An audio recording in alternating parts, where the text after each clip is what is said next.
Buenas, mi nombre es Heidi Pérez y el día de hoy estaremos hablando acerca de la correlación y análisis de regresión. Espero que este video les sea de utilidad.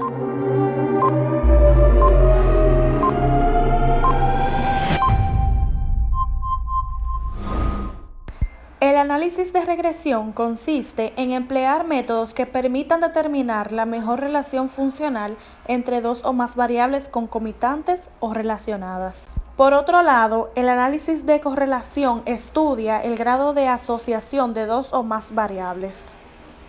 A continuación veremos un ejemplo en donde estaremos aplicando estos dos términos. El ejercicio que vamos a estar utilizando es el siguiente. Dice, el dueño de un hospital desea determinar si existe una relación entre la cantidad de pacientes recibidos en un mes y la cantidad de recursos utilizados en ese lapso.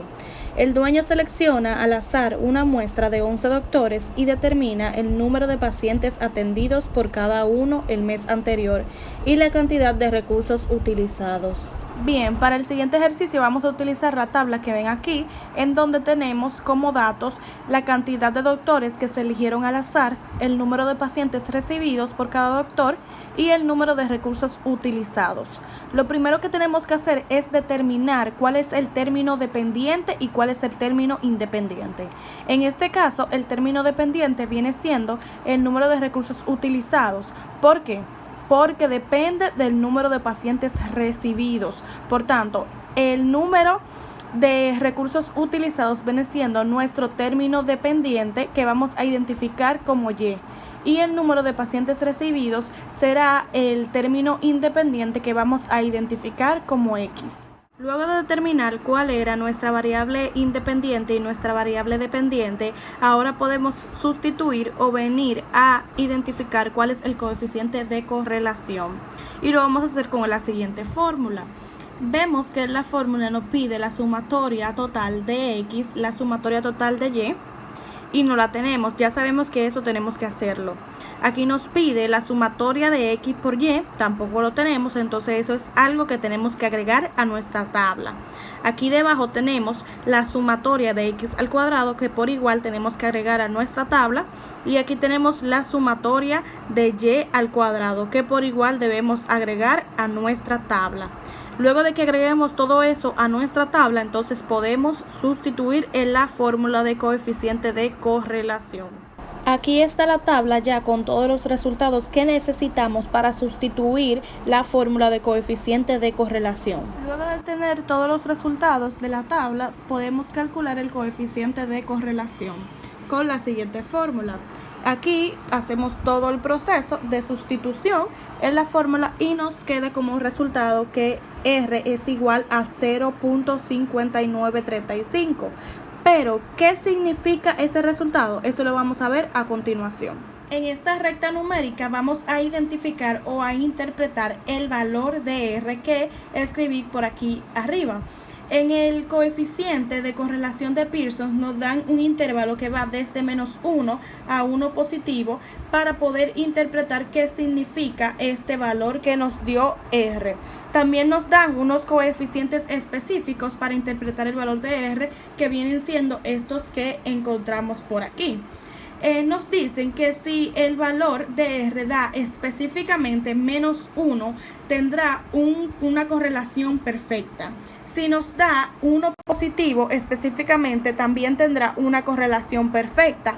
Pero si el resultado nos da el origen, es decir, 0, no existirá o no hay una correlación. También nos dice que si el valor de R se encuentra dentro de estos rangos, se puede clasificar como bueno, regular o mala la correlación, tanto del lado negativo como del lado positivo. Por tanto, si nuestro coeficiente de correlación es 0.5935, esta cae dentro del rango regular positivo. ¿Por qué? Porque este rango va desde 0,4 a 0,7 y nuestro valor es 0.5935. Entonces nuestro coeficiente de correlación es regular. Esto quiere decir que la relación que existe entre el número de pacientes recibidos y el número de recursos utilizados es regular. Para saber la variación de la variable dependiente con respecto a la variable independiente, vamos a calcular el coeficiente de determinación, que es igual al coeficiente de correlación de Pearson al cuadrado. Aquí hacemos la operación y nos da como resultado 0.3522, llevándolo a porcentaje es igual a 35%. Este por ciento determina la variación del número de recursos utilizados con respecto al número de clientes recibidos. Aquí tenemos el diagrama de dispersión, pero ¿cómo obtuvimos el diagrama de dispersión? Fácil, graficando la variable independiente y la variable dependiente, que vienen siendo X y Y. Como son variables cuantitativas, se pueden graficar en el plano cartesiano, y eso fue lo que hicimos. Por ejemplo, si X vale 45 y Y vale 60, entonces el punto sería 45,60. Ahora vamos a calcular la regresión lineal, la cual se calcula con la siguiente fórmula, en donde A es la constante y B es el coeficiente de la variable independiente. Este representa el incremento cada vez que le damos un valor a X, es decir, a la variable independiente. Primero vamos a calcular a B para luego obtener A. Para calcular a B solamente tenemos que sustituir los valores que nos piden esta fórmula, que podemos ver que ya tenemos todo lo que hay aquí. Tenemos la sumatoria de X por Y, tenemos la sumatoria de X, tenemos la sumatoria de Y, la sumatoria de X al cuadrado y la sumatoria, bueno, es lo mismo, la sumatoria de X. Entonces aquí simplemente lo que vamos a hacer es sustituir, y esto nos da como resultado el valor de B, que es 0.601. Luego de obtener el valor de B, vamos a buscar el valor de A con la siguiente fórmula. En este caso tampoco hay nada nuevo, por tanto solamente vamos a sustituir.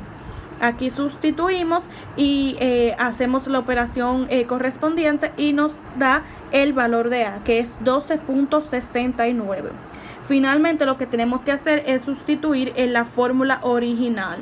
Aquí tenemos que Y es igual al valor de A, que es 12.69, más el valor de B, que es 0.601 por X. En este caso, esta vendría siendo nuestra regresión lineal y podemos representarlo en nuestro diagrama de dispersión. Para resolver esta ecuación y poder graficar, tenemos que tener en cuenta que X es igual a la variable independiente, por tanto es igual a la cantidad de pacientes recibidos por X o Y doctor. Si ese doctor en un mes o en el mes no tuvo pacientes, entonces X será igual a 0. Entonces el resultado va a ser igual a Y eso es lo que voy a graficar. Entonces vamos a sustituir a X por la cantidad de pacientes recibidos por el doctor al mes, sea cual sea, si es 10, si es 20, si es 30, etcétera. Y ese resultado vamos a graficarlo en nuestro diagrama de dispersión. Finalmente, este es el resultado luego de graficar la regresión lineal en el diagrama de dispersión. Muchas gracias por su atención y espero que le puedan sacar el mayor provecho a este video.